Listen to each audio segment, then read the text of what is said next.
Hello, my friends, and welcome to episode 227 of the KISS Army Nation podcast. I'm one of your hosts, Pasquale Veri.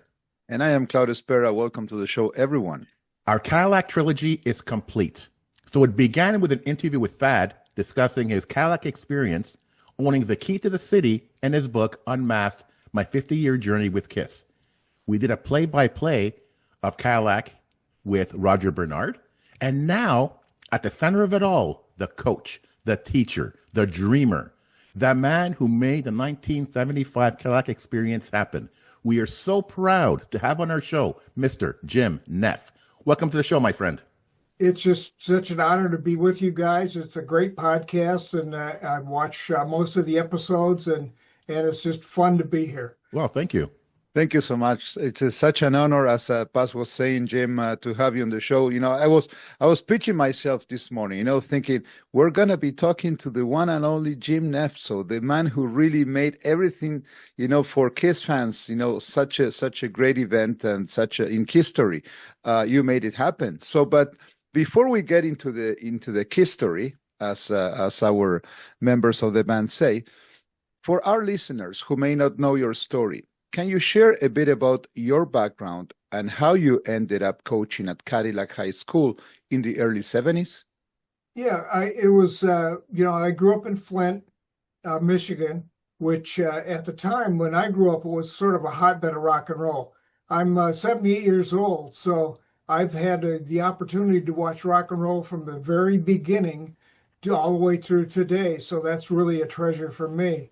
And so I grew up in Flint. And the first concert that I ever attended was at the Flint IMA Auditorium. I was 11 years old, and the headliners were Chuck Berry, Jerry Lee Lewis, and Buddy Holly. Oh, la la. And also on that bill was a guy named Screamin' Jay Hawkins, who did a little bit of a special effect. He came out of a coffin, he had the lights going, and that was kind of a forerunner of any kind of a precursor of KISS doing the special effects. So that was kind of affected me. And then as I was growing up in Flint, there were all kinds of bands and musicians that are familiar to people who were playing in the area. There was a band called The Last Herd, which was headed by a young man named Bob Seger. And there was a band called the Jazz Masters, who eventually became Grand Funk Railroad. And there was a band called the Bossmen, who was headed by Dick Wagner, who eventually played on KISS albums. That's right. And so I had a great background in rock and roll, and it was really a lot of fun growing up during that time in Flint. And I married my high school sweetheart, Anne Marie, and we've been married for 57 years now. And we always, when we were first married, we always said, well, we'll move north if we can, and raise a family up in maybe a smaller town than Flint. And that led to Cadillac.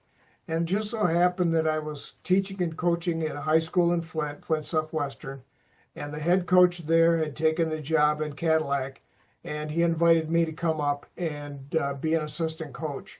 And I came up in 1971 and stayed through today. I live in the same house that we've lived in for 53 years.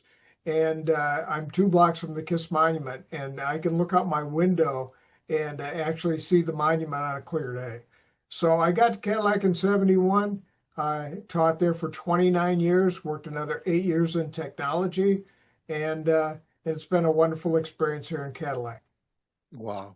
So, Jim, as a coach and educator, when you landed in Cadillac, of course, you mentioned rock and roll. What were your passions? So what drove you in those days? Being so young, with so much energy. So what were your go-to things? Well, football was obviously number one. That's the reason we came to Cadillac, because I had the coaching job. And we had a lot of fun. We had a great season in 71, 72, and 73. And 74 is when we started playing the KISS music. My passions in music were sort of, I liked rock and roll, but I liked a little bit heavier. I didn't listen to Pat Boone. I listened to Little Richard and Chuck Berry and Jerry Lee and Buddy Holly. and those kind of people. I'm a big fan of Eddie Cochran. Oh, wow. And so that was kind of my background. I like that type of music, and we had a big stereo system in our house, and luckily I married a woman who liked that kind of music too. So that was playing in our house all the time. And then just the whole Cadillac community welcomed me. It was a lot of fun back there coaching during that time. And Cadillac has one high school. It's a small town of about 10,000 people. And so it was a great place to come and raise a family. Claudio, I want to add to what you were saying at the beginning of the show. Again, we are so blessed to have this podcast because you and I couldn't be at Cadillac.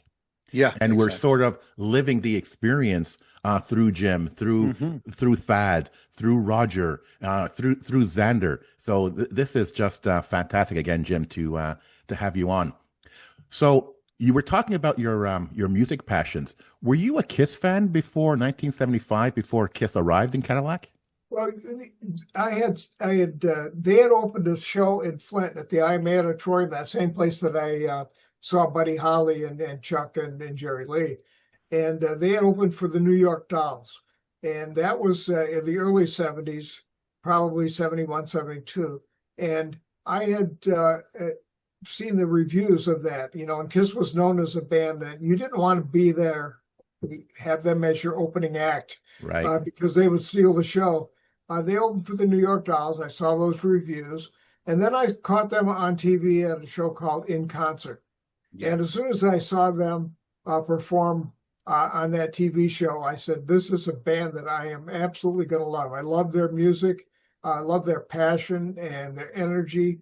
And so then I became sort of an instant KISS fan, which was I'm sure a lot of KISS fans were like that the first time they heard KISS or saw KISS. Mm-hmm. And I've always said, KISS is a band that needs to be seen to be heard. And when you hear a KISS song, you imagine what they would be like in concert or what was happening. And so that was a great experience. It's kind of like a movie played in your head, which I really liked about the band. So I became a KISS fan prior to them coming to Cadillac. And they just happened to be the perfect band when we chose to play music in the locker room. KISS is a band that just opens up our imaginations to limitless possibilities. And I think when you first saw the band or was exposed to the band, it sounds to me like you're a man of vision, that you saw something special in this band and you saw some potential to what they could bring to Cadillac. And you were that man with that vision. It was just an incredible achievement you did there. Just incredible. I have when I watch a band, I don't particularly care for bands that I call stand and play, where they just stand there and do nothing. And KISS, when I saw them the first time and every time subsequently, it's all about the fans. Absolutely. And all their energy and their connection with the fans. And that's what drew me to the band. Now, looking back, how do you think your time at Cadillac shaped the person that you are today?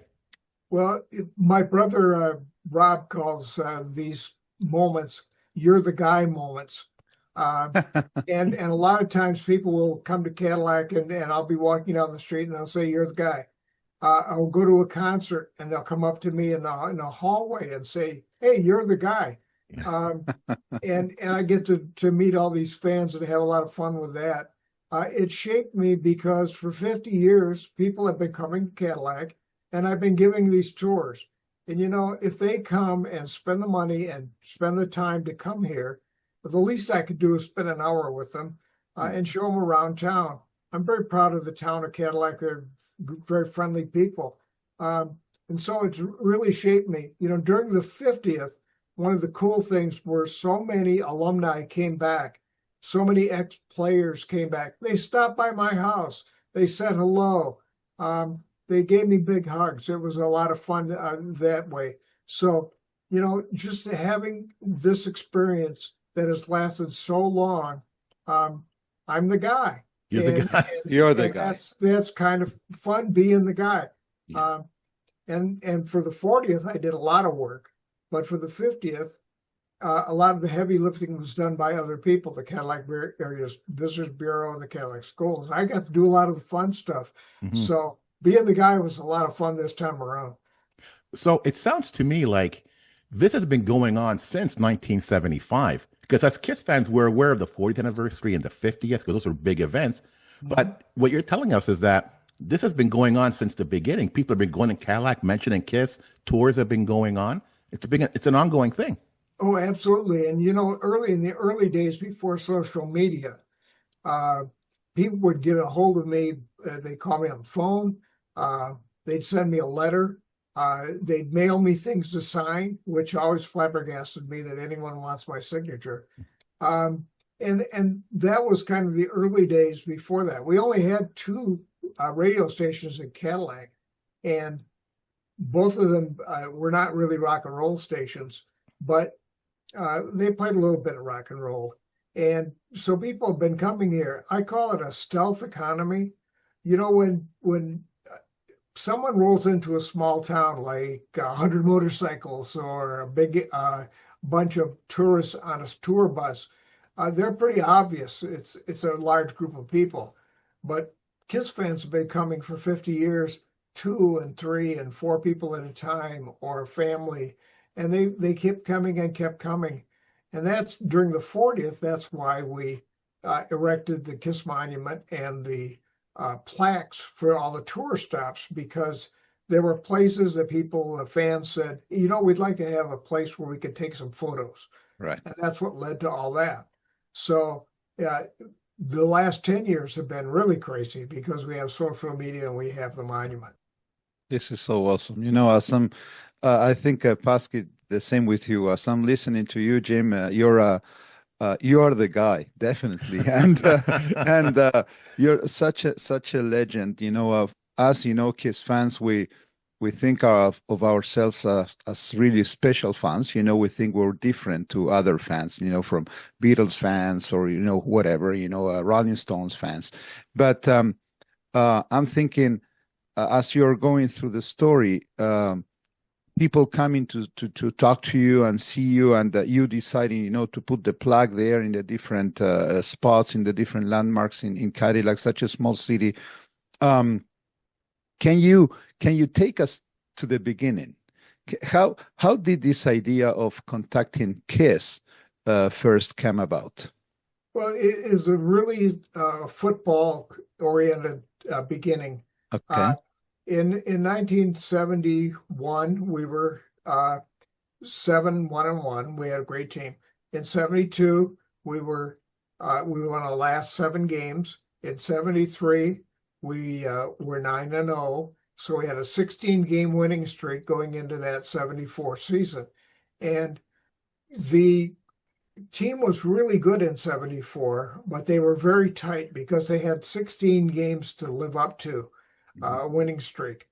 And then we lost our first 2 ball games. And as the coaches, we got together and said, if they would just loosen up and play to their ability, we'd have a really good team.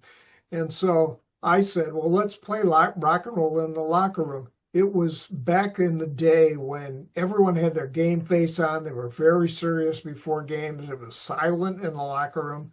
And our head coach, Dave Bryans, who was an ex-Marine, to his credit, said, well, this sounds like an idea that'll work. Why don't you choose the music, because you're the rock and roll expert?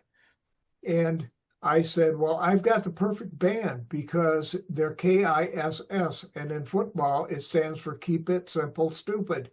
Right. And so Coach Bryans and the rest of the staff came up with some simplified plays, and we named them after KISS, and we started playing the music in the locker room. And I brought in the first 3 vinyl albums and checked out a record player, one of those old record players with 1 speaker, out of the school library, and started playing that. And when we were on the road, we would carry the whole shebang with us, so the record player and the albums with us. He was part of the team. We just play that music, and lo and behold, the players really connected with that.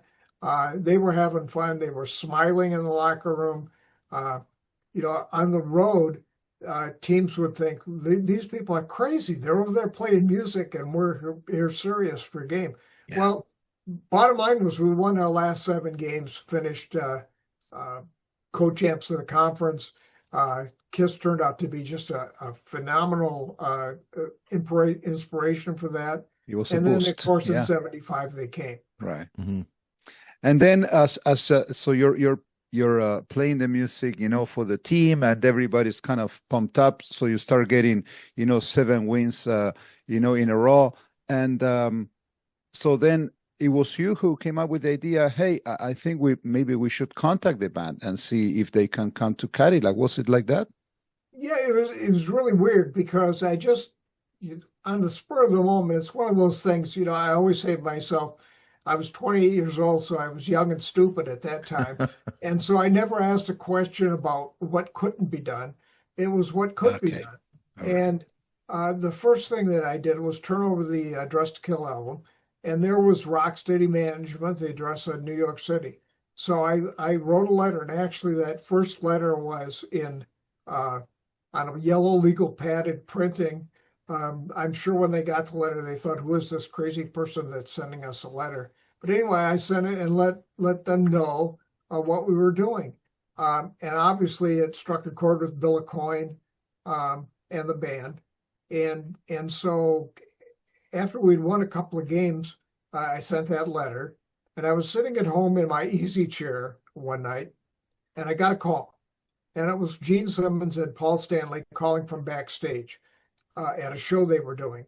And they were just fired up. They thought this was really a cool idea.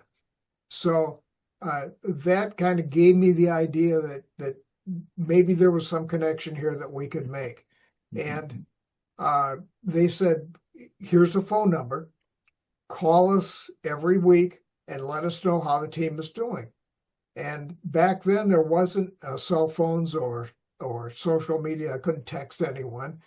And so I would fill my pockets full of quarters when we were on the road and stop at a payphone and call in the scores.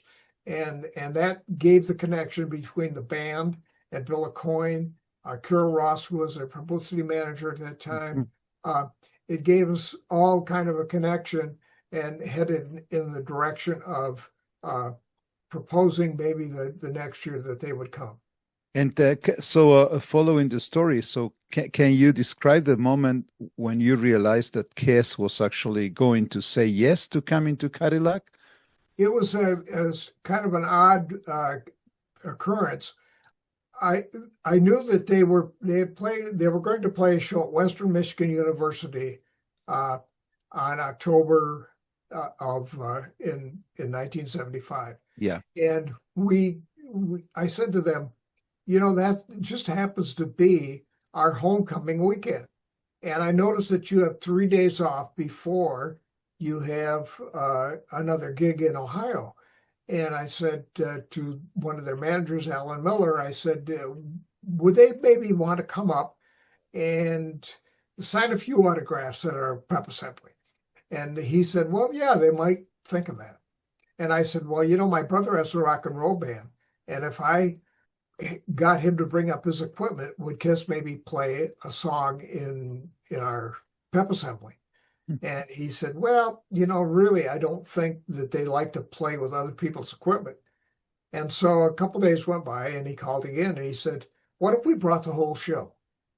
And I said, being young and stupid, I said, well, sure, yes, we can do that. Bring it on. Not having any idea of the magnitude of the operation, what it would be. And eventually we got a lot of help from Steve Glantz, the promoter in Detroit. We got a lot of help from the KISS organization. And we tapped everything we could in Cadillac to make this thing happen. So, when it dawned on me they were coming, it was what I always call the power of the word yes. I said, yes, let's come. Our head coach, Dave Bryan, said, yes, that'll be great. Our principal, John Laurent, said, yes, let's do it. Our superintendent, Bill Smith, said, yes, let's do this. And so that night, when they played Western Michigan University, Coach Brines and I and his wife, Carolyn, went down to see the show. Okay. And that's the first time that we had met KISS face to face. And after the show, we said, this is great. this is going to be a lot of fun. And they assured us that it was going to be a lot of fun from their standpoint too. And while we were leaving the parking lot, Coach Bryant turned to me and he said, "This will either be the greatest experience in the history of Cadillac football, or we'll both be looking for jobs on Monday." That's true. Jim, as an educator myself, this is really inspirational because I teach my students to be stupid, to believe that there are possibilities. Do not limit yourself. There is no such thing as no. Just go for your dreams. And that's exactly what you did. And look what the result was. Just amazing. The kids that I had over the years, they keep coming back, and they always say hello, coach, and hello, Mr. Neff. I had a kid stop by the other night, and he said, I remember learning to write in your English class, and now where I work, I can't send a text with emojis and improper grammar. He said, when I do this, he said, everybody at my workplace says, "Why are you putting periods at the end of sentences and writing complete sentences?" And he said, "Well, blame it on Mr. Neff. That was his idea." I love it. So I'm curious, what was the reaction from the students, the staff, the community when the news got out that KISS was coming? Well, it was a lot easier to keep it secret back then. Mm-hmm. There was no social media. And so, these days, if Gene Simmons sneezes, it's worldwide in 30 seconds. Back then, we really didn't tell the kids until 3 days before. We told a few key people in Cadillac. We told, like the city manager and the mayor and so forth. The key players in the school district knew. And we told the teachers a few days ahead of time. But it was such a fast thing, and we didn't really let on to the community until they were literally a day away. For example, our band director, Joseph Kreisig, had one day to teach his whole entire marching band a couple of KISS music songs. So he spent the night before KISS arrived penning all the music, KISS per tuba. And that was the kind of thing that happened. So we really kept it kind of a secret. The kids really, it dawned on them what was going on. The day that KISS arrived, they came to school and there were 7 semi-trailer trucks in the parking lot, and they were setting up for the concert. And I think at that moment, it really dawned on the kids, holy cow, this is really going to happen. Man, those were the good old days, right? When things were actually a surprise. Exactly. And things shocked us. I mean, everything now is so out in the open. Nothing's a secret anymore. Nothing's surprising anymore. Yeah. I could just imagine their reaction. And not only that, but there's so many fake things going on, right? God, so you cannot believe in anything now. Yeah. Well, when they came to school and they saw those trucks and they saw everybody moving equipment in and out of the gymnasium, when you see it with your own eyes, it's pretty easy to believe at that point. Yeah. But that's the thing, right? When we see something coming and then it happens, like, oh, okay, cool, we saw this coming. But when you don't, it's like, oh my God, this is incredible. Yeah. So what was the atmosphere like the day the band arrived? It must have been amazing. It was really crazy when they arrived in limos, and the whole student body, we had them out on the lawn to greet the band, and they came through a big corridor of students, and the students were just, Cadillac was hardly the hotbed of rock and roll at that point. And so this was not only a new experience for all of them, I would guess that probably a very small percentage had even ever been to a rock and roll concert, let alone something like this. So here comes these guys in limos, and they jump out of the car, and they're in full makeup, and into the school they go and take pictures with the band and interact with the students, and then they go out on the football field and take pictures with the players and the band, and it was just absolute chaos. It was almost surreal. All the students saying, this is really happening to us. I don't think anyone at that point realized what a significant major event it would become in the history of rock and roll. But at the time that it was happening, it was such a surreal moment that they just decided, hey, we're just going to have fun with this, and let's see what happens. Wow. Wow. And what about, I'm just going a little bit off script here, but Jim, so when we see videos, of the limo going through, the boulevard, and the guys on top of the roof, and people running, so there were people in makeup, so was that planned, or so kind of the students, they went like, okay, let's try to celebrate this event, let's try to show them our love. So was that a lot of planning behind? Well, yeah, it was planned because, but again, it was a little bit of a loose plan. Right, right. For the concert, we charged $3.50, and 50 cents was for makeup. And makeup was flown in from New York because you just didn't go to the dime store and buy KISS makeup in Cadillac in 1975. So we had some teachers in the junior high cafeteria and art students from the art classes putting makeup on all the kids for the KISS faces. And that's why when you see pictures of the concert, kids are all made up. And when you see pictures of the parade the next day, kids are made up because we brought the makeup in and let them do it. Right. Kind of an interesting part.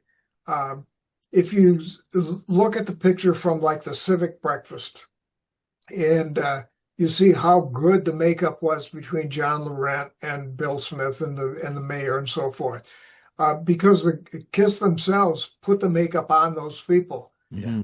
I, on the other hand, I had my makeup applied by an art student who was not very artful. And it's probably the worst makeup job of the whole bunch. So when you see that whole line of people with great makeup, I'm at the end next to Ace on the far left side, and my makeup is terrible. Well, there's a reason for that. The kid tried their best, but that's what it wound up being. Right. So speaking of planning, we just touched on the makeup thing, but I guess you must have had, not only you but the whole team working behind many challenges, during the planning of this visit. So what were those challenges? From playing the concert at the stadium, the football field, the arrival, then the band leaving. So what were some of the biggest challenges that you had to go for? Well, we had never experienced the photographers setting up pictures and everything like that on the football field. So that was a bit of a challenge. I think the biggest challenge that we had was arranging for the concert in the gym. That's something that Cadillac had never experienced before. And luckily our gym at that time had a built-in stage. It was about 30 feet wide by 15 feet deep. And so we could house that. Steve Glantz sent guys before the concert and brought up some spotlights. So we had spotlights that we could put in our balcony and shine on the stage. And we found out a number of things. First of all, we found out that we didn't have enough power to run kits. Right. Yeah. So you just don't plug them into a wall socket. So what we did was there was a roadie that took a big cable that was it was like this big. It was as big as a snake. And we ran it through the gym and out the door and down the hall to a transformer room. And he had big clamps. It looked like big battery cable clamps. And he said, it said high voltage, do not enter. So he said, okay, I see the grid and I think I know what to clamp onto. And if I clamp onto the right things, we'll have power. And I've got rubber boots on, you have rubber gloves. So he said, if I clamp on the right things, we'll have power. If I clamp on the wrong things, we both could die. So I said, okay, go ahead. and he clamped onto the right things, and now we had power. So that was a challenge. And then the next challenge was getting the KISS sign into the gym. Well, we couldn't fit it in because we just had a small double door. And they were going to saw off the middle portion. And I said, no, you can't do that. I'll lose my job. And so the only thing we couldn't put in the gym was that big KISS sign behind the band. So an art student went down to the art room and made those gigantic lips that you see in some of the classic pictures, and put that up behind the band. And so the challenges of just doing the concert, selling the tickets, running the whole show, getting power, all that kind of stuff. That was the big challenge. And then the next day, the challenge was the parade, which was the homecoming parade. And so they had to slap together a float for KISS on the spot, which the kids did. So it was kind of fun. Wow, I cannot believe it. It's like, I guess Pask is the same with you. So we've seen, so many videos and photos, and now speaking to you, Jim, it's a true blessing. Thank you for being here. This is awesome. Well, this is a story that I don't think this story could happen in a big city. Mm-hmm. It happens in Cadillac because Cadillac has one high school. They have one town. It could not have happened at a better place, I think, in time. At the beginning of the band, and I always say they came out with the Alive album like about 3 weeks before Cadillac, and then Cadillac hits, and all of a sudden you have this major album, which was a seminal album, a great album, and then you have this experience in Cadillac, and it gave the press something to connect with KISS. And, KISS they were kind of a niche band at that point. They had fans, but weren't really universally popular. But when people saw what could happen in a small town like Cadillac, they became a band of the people. Right. And I think that and the Alive album together really helped launch KISS as a mega band. True. And I think it also gave, Cadillac people the luxury of having access to the band, when they were about to go into the prime time. It was like, they were up until that point, they were like normal musicians, then they became superheroes and all of that. So, but that's amazing. You'll hear players and kids that interacted with the band remark about what gentlemen they were and how nice they were, and down to earth. And that maybe is a surprise to some people at that point in Cadillac. And then maybe there was some trepidation if we had publicized it earlier, but after the fact, so many letters to the editor in our local paper extolling how nice the band was and how much fun they had with them. So, Jim, do you have a favorite story of the 1975 years? So you must have been asked this question so many times, but do you have one favorite story that you would like to share with us? Well, I have a couple of things. First of all, no picture of me with the band exists. I was so busy during that weekend, I never took the time to get a picture with the band. So that's always been something that I'm sorry that never happened. Why, I sure wish I would have done that. I wish my wife could have attended the concert. My wife couldn't go because every babysitter in town was at the show. And so she had to stay home with the kids. And I think probably the thing that I remember the most was the helicopter send-off. When we thought we had all the kids in the stadium and we thought all the limos would take KISS away, and we found out that here came this helicopter, and it came over the scoreboard and landed on the field, and KISS left, and they threw those leaflets that said Cadillac High, KISS loves you. And I live in the neighborhood, and a lot of people thought they were trash and then threw them away. But the smart ones among us kept ours. And so, that was a great moment. Wow. But probably those would be my best memories. I really really enjoyed the concert, obviously, and they opened the show with Deuce, and that's always been my favorite KISS song, and so I always remember that. So, Jim, you didn't take any pictures with the band, but did you have any special interactions with them? Yeah, people wonder if I'm a KISS collector, and I'm not. We have local collectors here in town, and we have collectors all over the world. I have some, I have my plaque that says I'm a member of KISS. I have a few pieces of memorabilia, and I have been in contact with Bill Aucoin, up until the time that he passed away. Bill was always very nice to return calls. Doc McGee, there are a lot of tribute bands. We had Mr. Speed for the 50th, and they were great. There were a lot of tribute bands, but there's only one Doc McGee tribute that I know of, and that's me.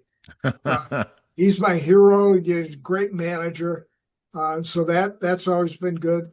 And I have a nice email correspondence with Gene and Paul, and there's an agreement that I have with them. Maybe it's kind of unspoken that I never ask them for anything, just very cordial. Here's what's going on in Cadillac. Over the years, they've sent messages like, good luck on your homecoming game, that kind of thing. Yeah. And so that's been very, very nice.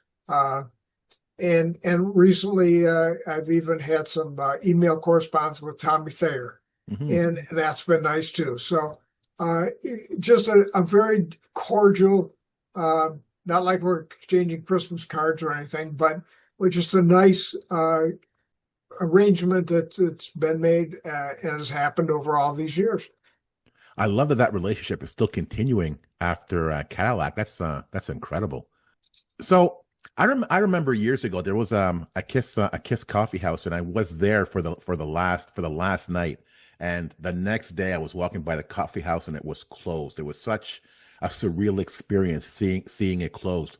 So I'm wondering, the day after the event at Cadillac, what was it like in Cadillac? Well, to tell you the truth, I don't know. And this is a little bit of I don't want to be a downer here, but on the day that KISS came, my grandfather passed away. Oh, I'm sorry. Oh. And that was in Flint. So as soon as the whole event was over, I got in the car and went to Flint, and never got to experience any of the aftermath. But people that were here tell me that, they talked about it. They were sharing experiences.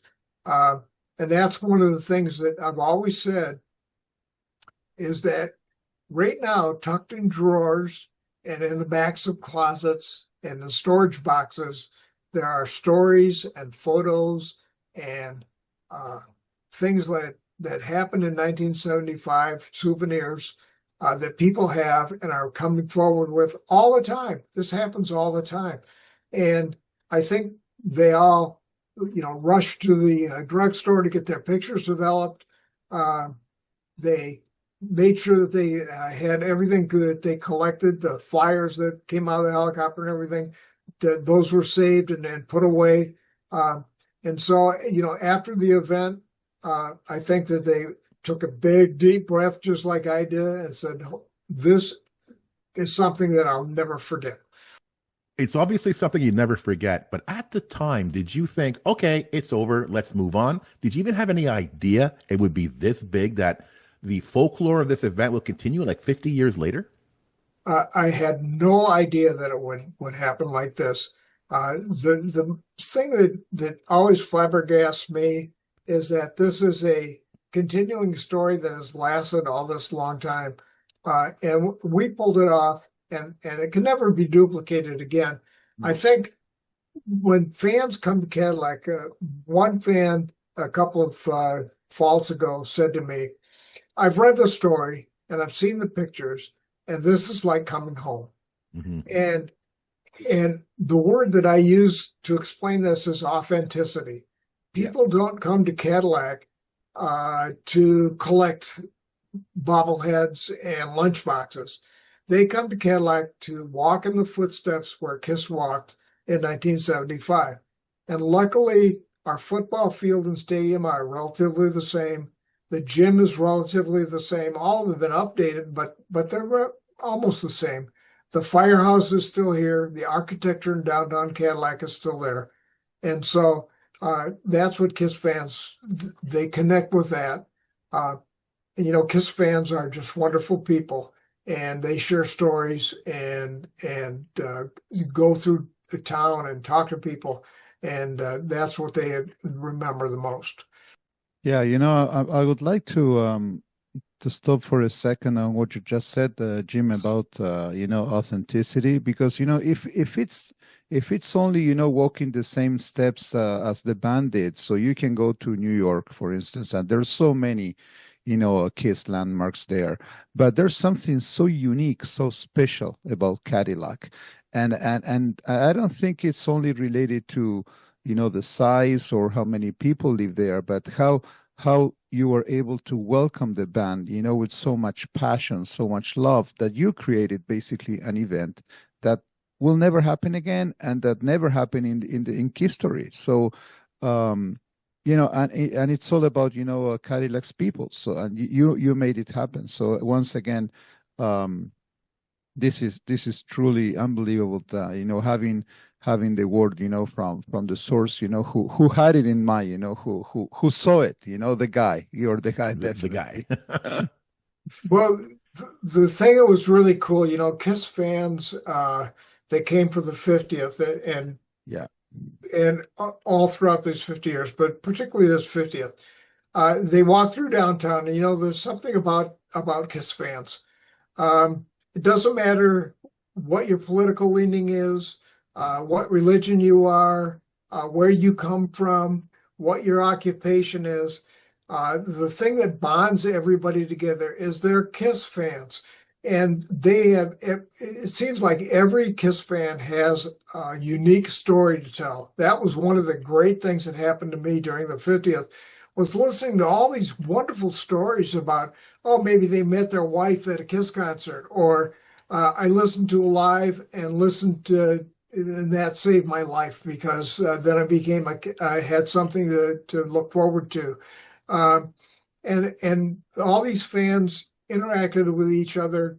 I told stories, they told stories. It was like we were one big family, and it was so cool to see and to listen to all these stories. And people just coming up to me and saying, "Hey, I remember 1975. I was here, or I was someplace and I read about it." And KISS fans were just wowed in Cadillac. They were welcomed. Our whole town was very friendly. And it's just one big giant happening. Yeah. And speaking of that, that's a perfect segue to the next question about the 50th, the 50 years later. So what was the planning like? So what were the discussions like, when you started planning the 50th anniversary at Cadillac? Well, we knew that it would be a landmark event. And 75 was a period where, or a happening where people marked time from 1975. They were there or they heard about it. The 40th was like that too, when we put up the monument. I was at the 40th. The 50th is exactly the same thing. So we thought, let's do one gigantic celebration of the Visitors Bureau, the school, and everything, and involve as many local businesses as we could. And gee, there were banners in the streets, and people decorated their houses, and it was just a great deal of fun. And again, what we wanted to create was an atmosphere where people had fun. And I said to everyone to begin with, everyone has a job for KISS 50th. And the job for the people at Cadillac was to have as much fun as they possibly could. And if you did that, every visitor would have fun too. And that's exactly what happened. And now it will be another seminal moment where people will say, I was a Cadillac for the 50th. I was there. I was there. That's awesome. So what moments stood out? What moments stood out for you the most, during the celebration of the 50th? Well, that Friday and Saturday, my wife and I put in two 17-hour days. And the thing that stood out the most, of course, is me getting the key to the city of Cadillac. I was totally flabbergasted that the city would bestow such an honor upon me. Not only Mayor Shippers was there to present the honor, but also Councilman Brian Ellenboss was there, and Brian was on the team that I coached the first year I was in Cadillac, so that was really cool. Bill Barnett, who was on that 75 team, was doing the play-by-play for the football game on the radio, so that was really cool. Nice. And so many players and fans were there, so getting the key to the city was something that I'll always remember. Another thing that I will always remember is walking down the street, whether it was at Thad's book signing or just walking around, meeting so many fans that said, this is a great experience, but we want to come back. And they said, if we contact you when we come back, I want to bring my family or my wife or my daughter or my girlfriend or whoever. If you would be available, will you take us on a tour? And I said, absolutely. Everybody who contacts me gets the tour. So that was a lot of fun. And then, of course, it was all culminated by a great two-night sold-out concert by Mr. Speed at a local place called The Venue. And those shows were really good and well-attended. And so when we got to Sunday, it was like a big breath, and we knew that everyone had fun, and that is the most gratifying thing for me. Oh, we know so many people that were at this event, and I got to tell you, they had nothing but great things to say about you, and the event. And you mentioned the KISS Army before. Was there something that really struck out to you about the fans that were at Cadillac? I think the thing that resonates with me the most is how the fans interacted with not only me, but with each other. Mm-hmm. They became lifelong friends in an instant. Yeah. It happened like immediately. They would be at the book signing, and one person would say something to another person, and all of a sudden they're buddies. I know that a lot of these fans will be corresponding with each other. Maybe may even be making plans to come back to Cadillac on vacation and maybe connecting all together. So that's the cool thing. I think having the fans interact with each other, not only with me, but the businesses in Cadillac really got into this too. And that all helped too. So just having them in town, walking up and down the streets and having fun together, that was the most important thing to me. And I know people are still talking about it because you see it online all the time. And most notably, I know it's over now, but you had the Cadillac charity auction. And I know that Roger Bernard, he bought one of those banners from the streets. Like, oh, I'm so jealous. I'm so jealous. Yeah. So tell us a little bit about that charity event. Well, they had an auction. I think it concluded last Friday. Yeah. I don't know the final numbers yet, but I was told by the Visitors Bureau that it was wildly successful.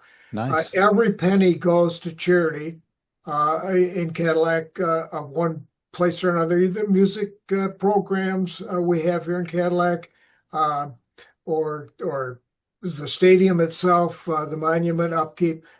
Everything went to charity. And I spent a lot of time, again, I can't believe people care about this, but I signed those banners and all kinds of other memorabilia. So when they auctioned it off, it does have my signature. So that was kind of fun, a little bit of a humbling experience. I went through a lot of Sharpies. And so that, that was something that really I'm proud of. A thing I'm proud of personally is that in 50 years, I have never made 1 red cent off the KISS Cadillac connection. Every penny that has ever been generated, whether it was the 40th anniversary or the 50th or whatever, has gone to charity. And I think the people at Cadillac respond to that. They appreciate what we've done, and I appreciate the warm welcome that they always give fans when they come. Mm-hmm. One thing we definitely know is that the people of Cadillac are very humble, just like you. Her name escapes me, but I think it was one of the cheerleaders. We wanted to have her on the show as well. It's like, what do people care about me and having me on the show? There'd be nothing to talk about. Are you kidding me? There'd be so much to talk about. Like you said, each and every one of you in Cadillac has a story, and I think KISS fans would love to hear it.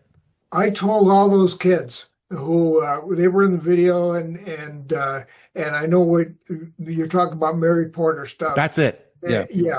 And Dave Schemmel and Harry Hagstrom, who's on the monument, and Bill Barnett and people that I mentioned. I told them before the event, I said, put Sharpies in your pocket.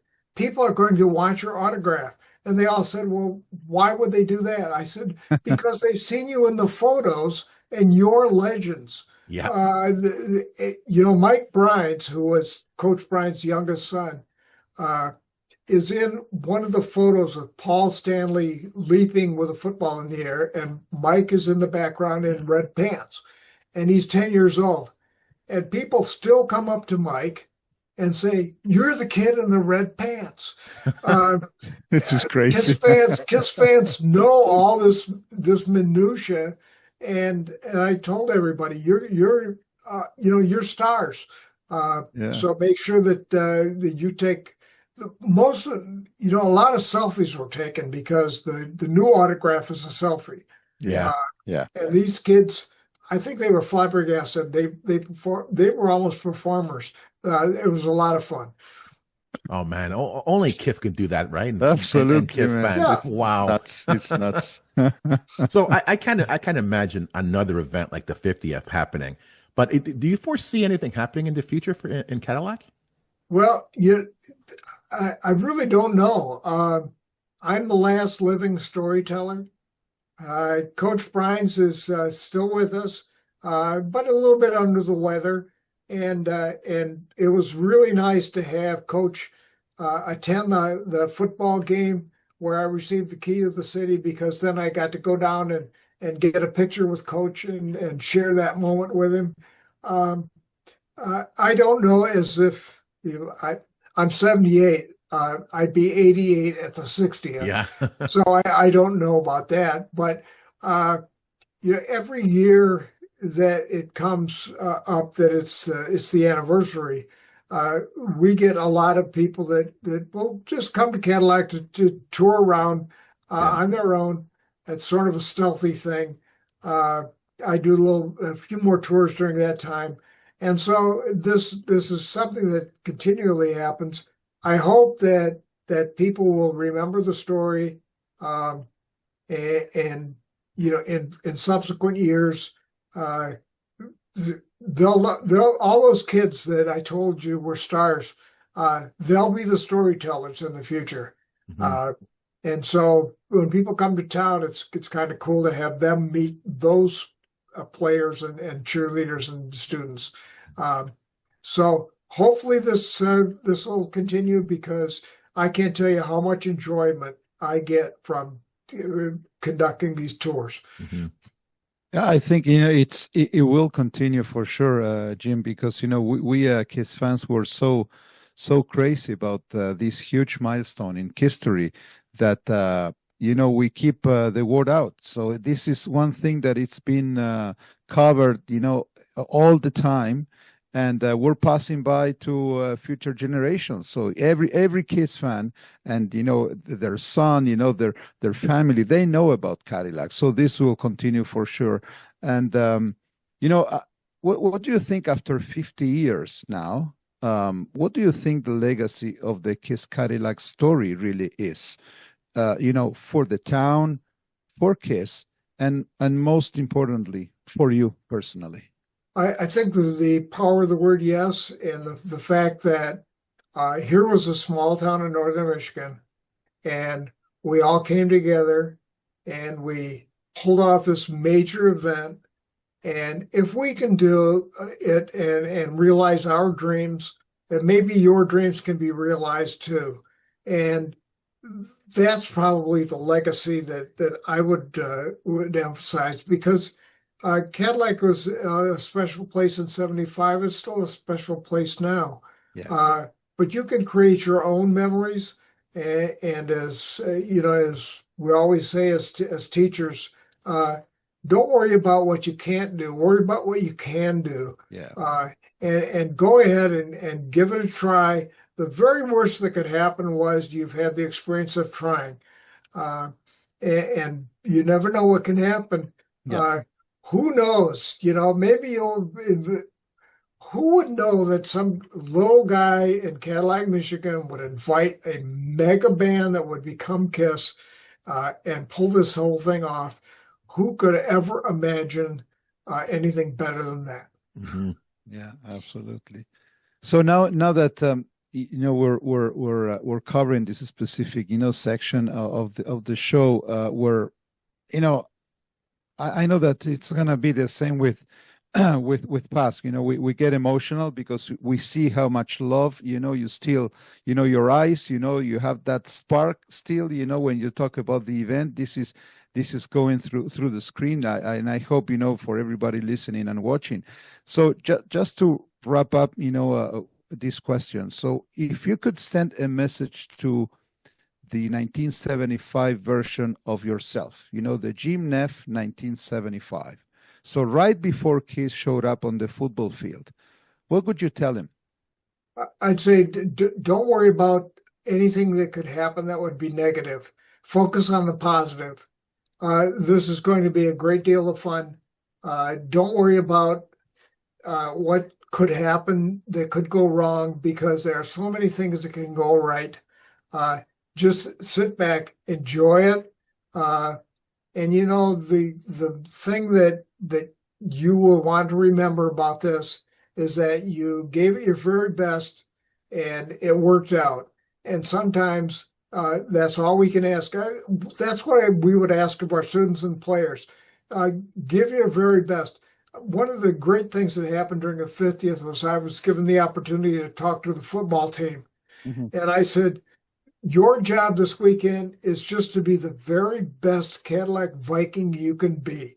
And if you do that, then we're all happy and we're all proud of you. And that team really, they didn't win the game that night, but they went out and they gave it their very best. And that's all you can ask of anyone. Of course. As an educator, some of my favorite episodes of our podcast is an episode that I feel like this is something that I can show my students. Yeah. Right. And this is definitely an episode I can show my students. Now, again, as a teacher, I don't feel like I'm the person that imparts knowledge or wisdom. I see myself as someone who imparts experiences, and hopefully they learn from those experiences. So what would you say to future generations? What do you hope they take away and learn from Cadillac in years to come? Because there's KISS fans that are becoming fans like every single day. Young people becoming fans every single day. And they're going to learn about Cadillac eventually. Mm-hmm. So what would you want them to learn about this particular experience? Well, the students at Cadillac during the 50th had just a wonderful time. And I think you're right. I think that they learned about KISS. And this is, let's face it, this is not their background music. Mm-hmm. But they came together and had a great time. What I would tell students is that follow your dreams and have a great time, doing it. They were at the game chanting Neff, Neff, Neff. They didn't know who this little old bald guy was, but they were having fun doing it. So, kids, don't be afraid to reach out and contact people. These days, it's real easy to isolate yourself, but come together with other people of like interests, and you can't imagine what you can accomplish when you do that. Jim, so we're wrapping up the show, and we said it many times during the recording, but it's been such a fantastic, such a huge pleasure to have you on the show. You can feel the love, as you're talking and going through every single step of what you did back in 1975 up until now, because you're the guy. So basically, it's fascinating. I have to say, this is one of those episodes where you feel that there's purpose in life, Yeah. So you do things for something, and it's not like anything goes. What you did, it's so vital for as a learner, as a lesson for everybody, whether if it's KISS or anything else. The power of yes, as you said before, and the thing that is touching KISS, which has so much passion, within the KISS fandom, it's really something for us. So thank you again. Thank you very much. And we hope, Paz, we should do a road trip, to Guaranteed. Cadillac.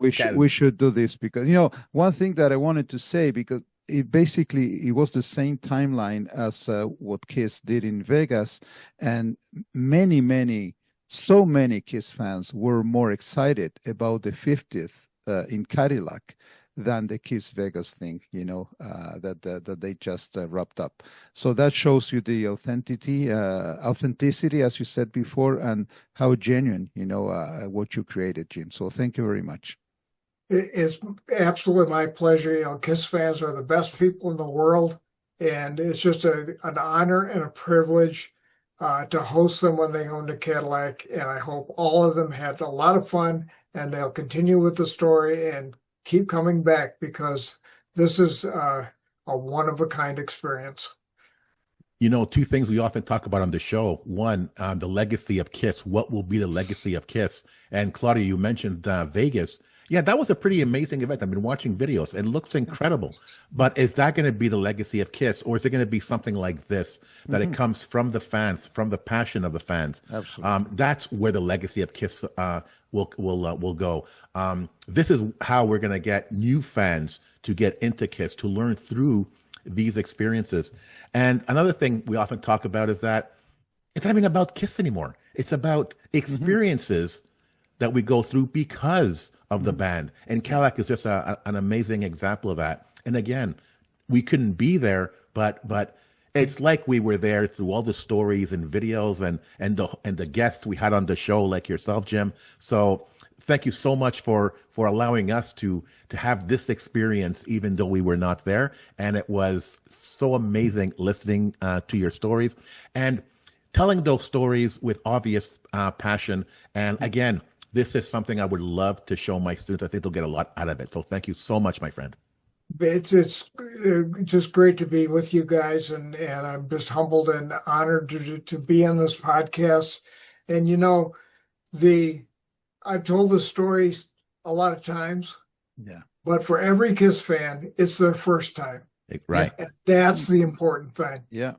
To share those stories and go forward with that. It's nothing but a pleasure and an honor and a privilege. Thank you so much. Thank you. To the KISS Army, we hope you enjoyed this episode. If you have any questions, comments, or ideas, please send them to talktome@kissarmynationpodcast.com. Till the next time, remember, never stop rocking. Take care, everyone.